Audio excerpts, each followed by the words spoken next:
Please help me, Captain. I don't understand how Protoss players can play with their hands in their pants the entire early game and still come out on top.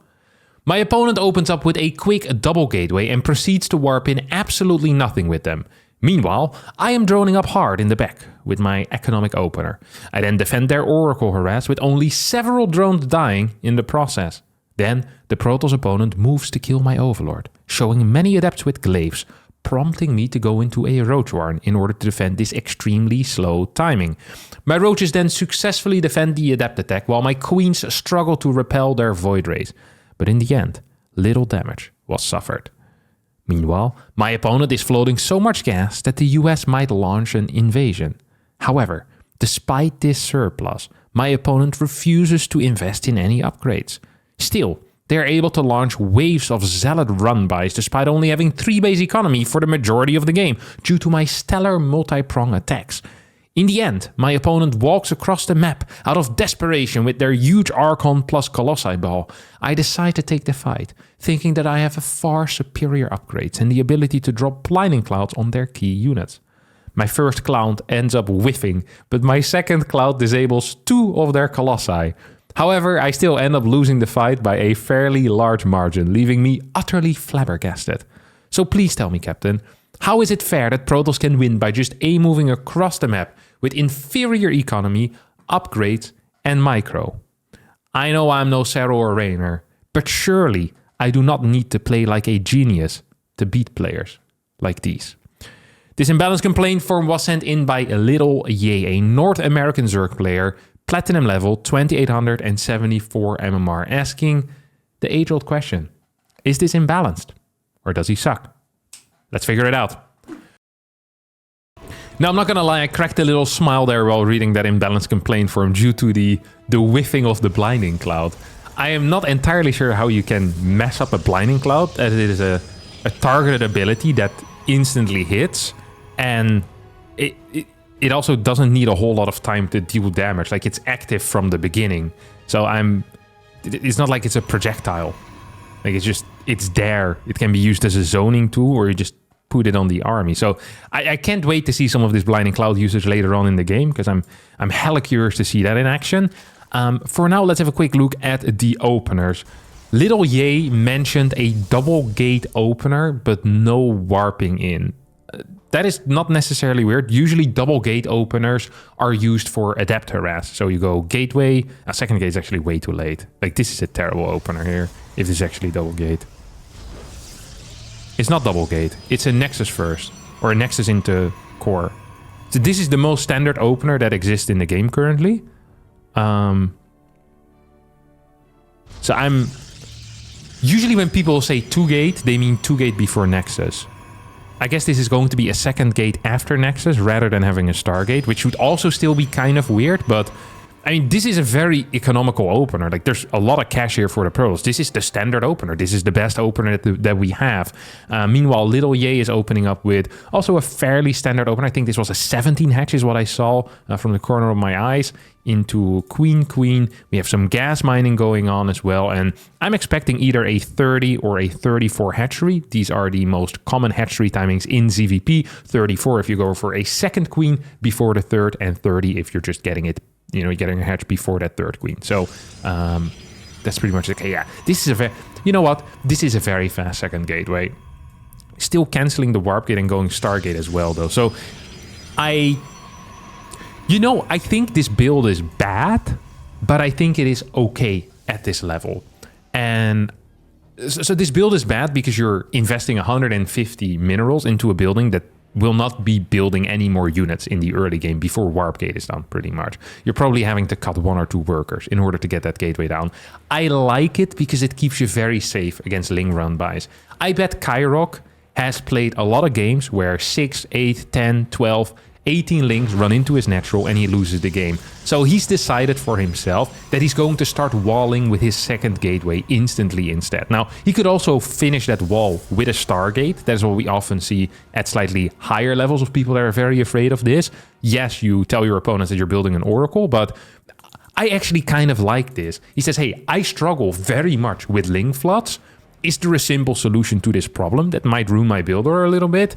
Yes, there is a simple solution, and he probably came up with this himself. Full wall with the second gateway, add a battery in, Stalker in the wall, which makes it much stronger against Bailing Bust as well. Kyrock just basically wants to stay alive. This is going to get him a lot of free wins at this MMR where people are doing mediocre Link Flood or mediocre Bailing Bust, and this Stalker in the wall is going to be an absolute lifesaver for him. Oracle is going to fly its way across the map. Worker count, by the way, is fairly even. This hatchery feels kind of late. I didn't see the timing, but I think this is post Queen 3 and 4, if I'm not mistaken. Like this is not correct. This timing is simply not correct. Queen is also completely out of position.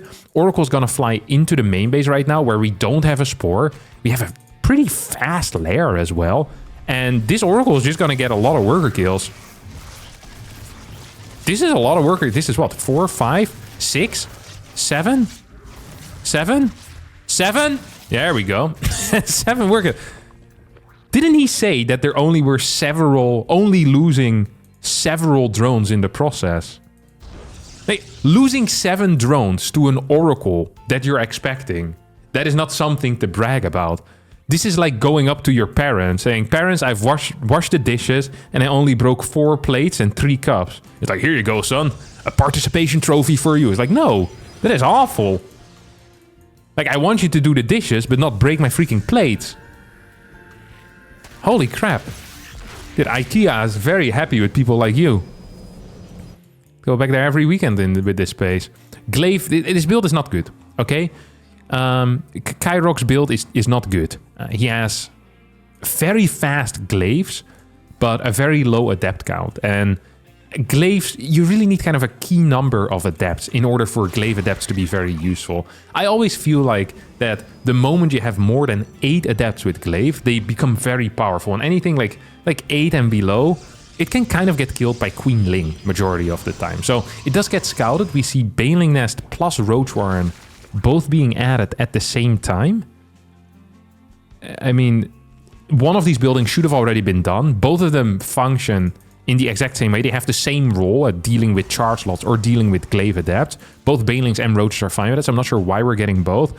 This wall is also interesting. Thank God that Little Ye is not in charge of securing the southern border.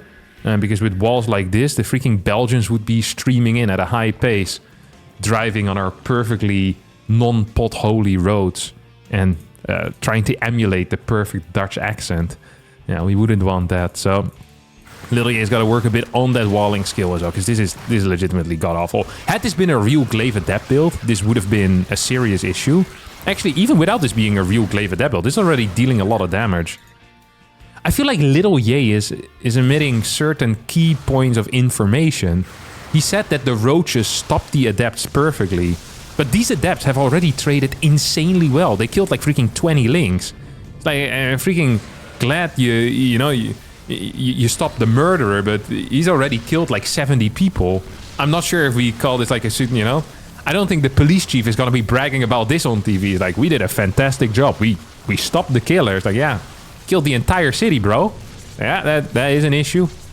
Some people would consider that a problem, but we can only try to be better next time. It's like, oh, maybe we should have tried being better the previous time as well. This was honestly a hold. Like, we can say that this was a hold. No, this is the definition of a hold. He hasn't died to the 9 adepts moving across the map. But then again, had he died against 9 adepts moving across the map 7 minutes into the game, I feel like we'd have some pretty freaking big issues. Some pretty freaking big issues over here. It's building more roaches. Usually when you defend the push successfully with the safety that you have, because you have some units left over and you know your opponent can make another quick attack with a lot of units, you drone up very heavily. So we often see, these drones. So you get more eco. For a guy bragging about his very solid economical opener, it sure looks like he's roach all-inning off of 50 drones. Meanwhile, Kyrock already is a defense setup because he has 2 Void Rays. The King Participation Trophy doesn't realize that the Roach doesn't shoot up and is going to now try to kill his opponent by sending Roaches across the map into 2 Void Rays and an Oracle. I wonder how this is going to end. No, actually, I don't wonder how. I know how this is going to end. This is like a freaking Disney movie. It's predictable as hell. These Void Rays are gonna charge up, a Roachman gets killed. Wow, could have seen this coming, not me. Actually, me. I could have seen this coming. This was clear as day. Spire, I'm not sure what this is a response to. Infestation Pit and Hydra Den. Another Evo Chamber, +2 range, and centrifugal hooks. Little Yay on 48 drones right now, deciding that the best solution to the army of Zealot, Adept, Void Ray is to get every tech building in the game and lose all of his roaches on the other side of the map. And add 2 more hatcheries as well. It's some interesting calls. So what would have been the correct thing to do here? Well, you probably could have built 8 Hydras and walked across the map with Hydra Roach Ravager, killed the opponent. Could have probably gone for Hydra Link Bane, had you cut, instead of building pure Roach, you just added like 20 drones or 15 drones, then go Hydra Link Bane from there on out, win. Probably also could have actually rushed into Spire. Probably could have rushed into Infestation Pit and Lurker then, gone up to A-Gas and win. Really anything but Roach rushing off of 50 workers and then Roach rushing again off of 55 workers, I think here would have been fine. Sends a drone across the map as well. Is probably going to be capable of holding this if he runs back to Queens, because he needs some type of anti-air. He is kiting quite well. I'll give him that. Like, the control here is not bad, especially given that it's his platinum level. Queens sadly aren't here, so these 4 charge up Void Ray is actually dealing a lot of damage. It is 58 workers to 55, so yonking economy here with the 6 base setup, but the 3 base saturation not doing too hot. Oracle's gonna show up over here on the right side right now. 8 Hydras on the way, +2 range, Carapace. Creep Tumor gets blasted down here. Do we still have an infestation pit? Yeah, we have an infestation pit. Void Rays are gonna return back home. Kyrok is also a bit confused. He's like, okay, kill the 5th base. This is good. This is real nice. Oh, Oracle dies. Why do we have all these? Roaches once again move across the map. Maybe this time the Void Rays won't be here for the defense. I love this. I freaking love these calls, man.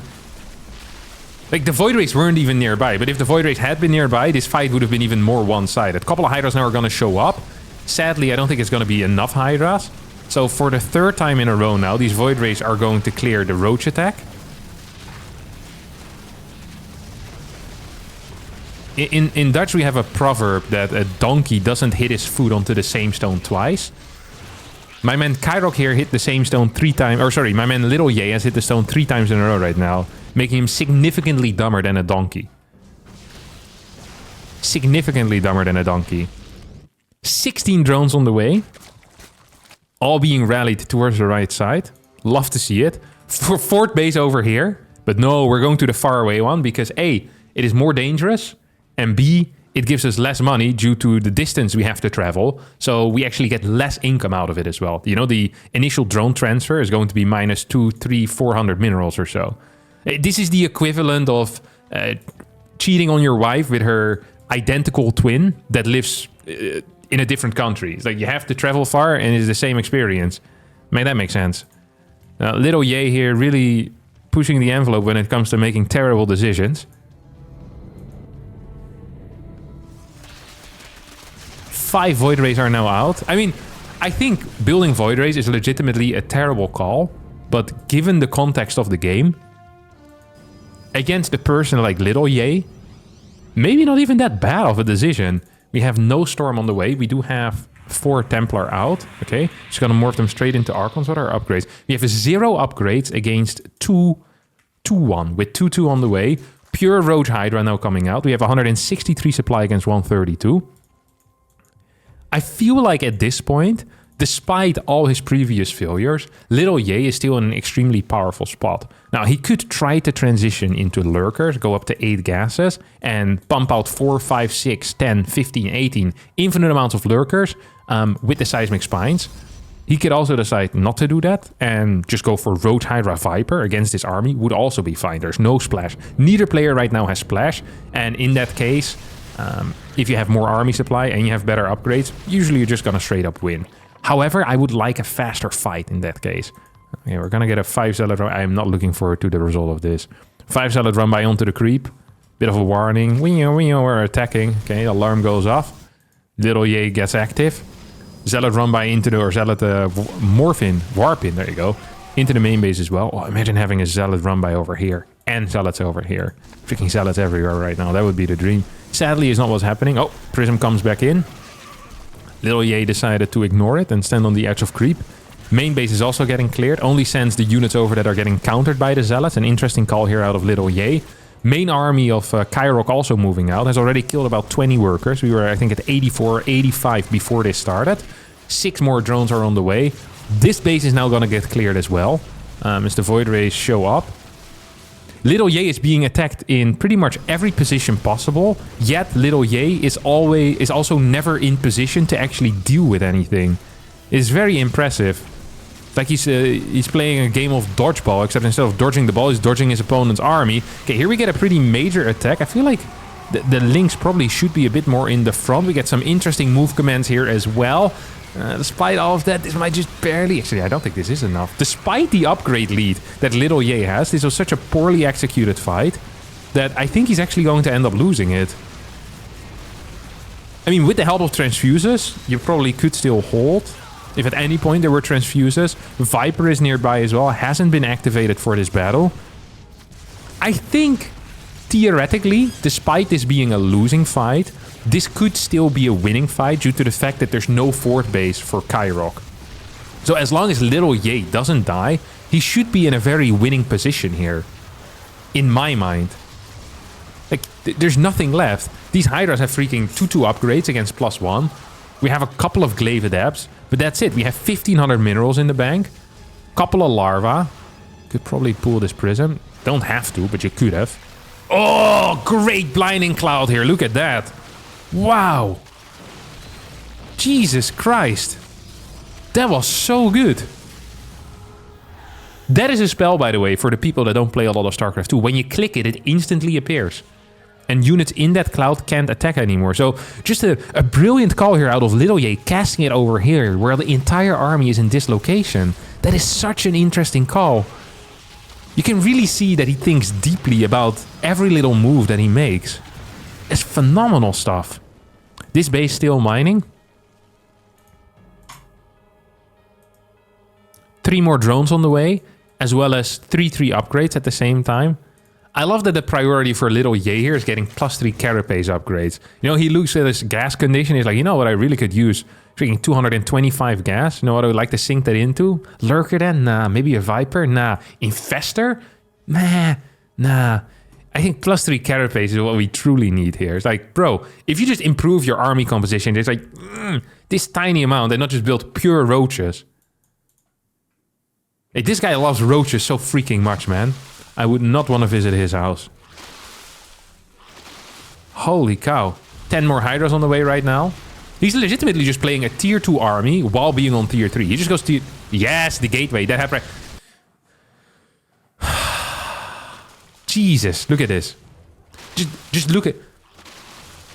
What would the priority be? What would the priority be here, my dear friends? This 150 mineral unit that poses no threat to our army, or freaking 1200 gas that is standing over here smashing your roaches.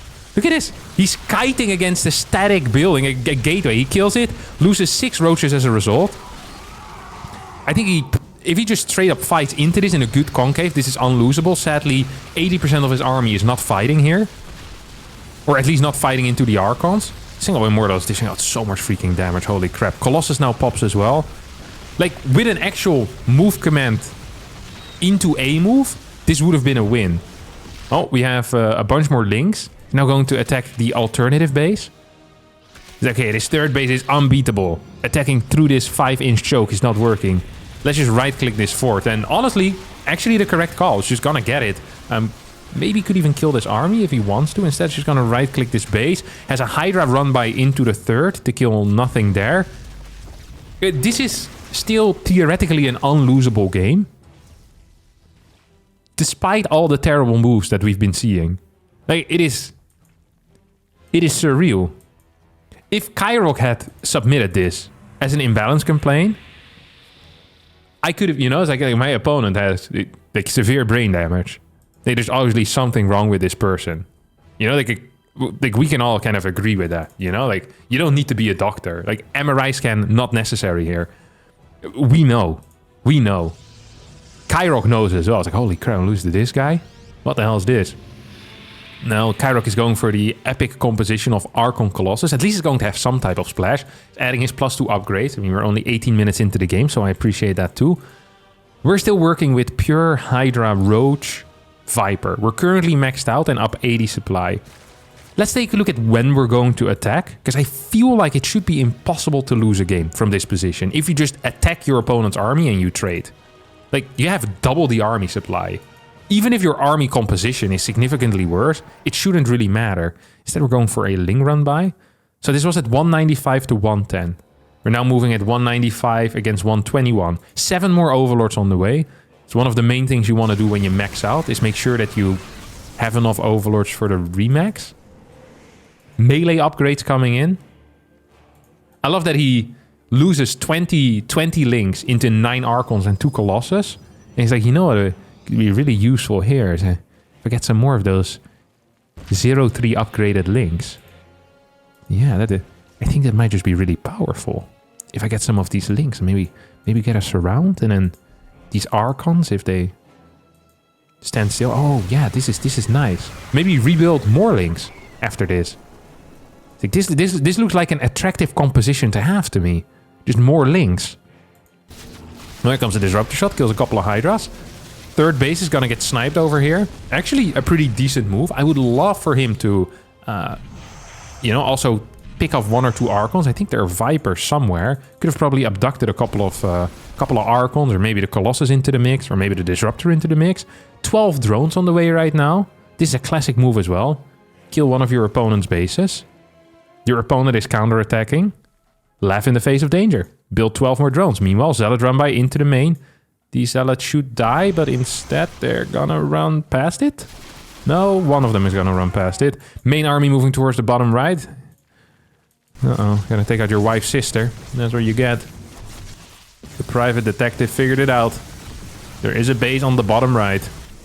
Zealots in the main are actually dealing quite a bit of damage as well. Now, having any amount of lurkers here would be a real game changer. This is not an army that deals well with lurkers. Main base is not gonna die. Lair is on the way, just in case. I don't mind that. At the same time, though, losing all of your mining bases, I do kind of mind that. So what has happened? You have killed 8 Zealots, and you've lost your last 2 mining bases pretty much. There's a Zealot warping going into this bad boy as well. At this point, all Kyrok needs to do, by the way, is just go home. Like, he doesn't actually need to fight anymore. He's in such a good spot right now. But we are gonna get our fight. Bit of a move command out of both players. Neither player really attacking. Okay, here we go. No Guardian Shield quite yet. Right-click on the Colossus. Brilliant Blinding Clouds. As these Colossus got caught for almost 2 seconds into those Blinding Clouds. Rather than hitting the majority of the army, he went for the 2 units in the back that can walk out of it pretty quick. And he loses his entire force to this. Honestly, impressive. Impressive control. I don't know how you lose a fight against someone that starts by move commanding, but I guess move commanding yourself and then missing both of your Blinding Clouds onto the main army is a surefire way to do it. This was phenomenal. This was phenomenal gameplay here out of Little Ye.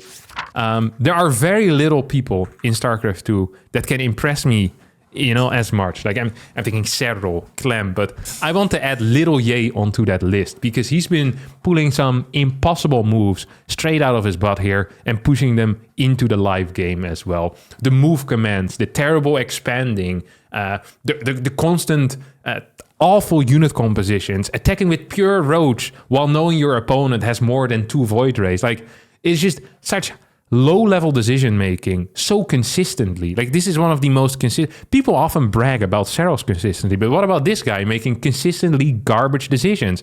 That is also impressive. You think just with pure luck, if you run the numbers, eventually you're going to get a good decision. But Little Ye here is proving that it is possible to be consistently terrible throughout an entire 22-minute game. So for that, I give him kudos. On to the verdict. You've been rejected, my dear friend. It is you who sucks and not Protoss that is imbalanced. That's going to be it. Thanks for watching. Be sure to submit your own IODIS complaint form using the link in the description. I'll see all of you next time for a new video. Bye-bye.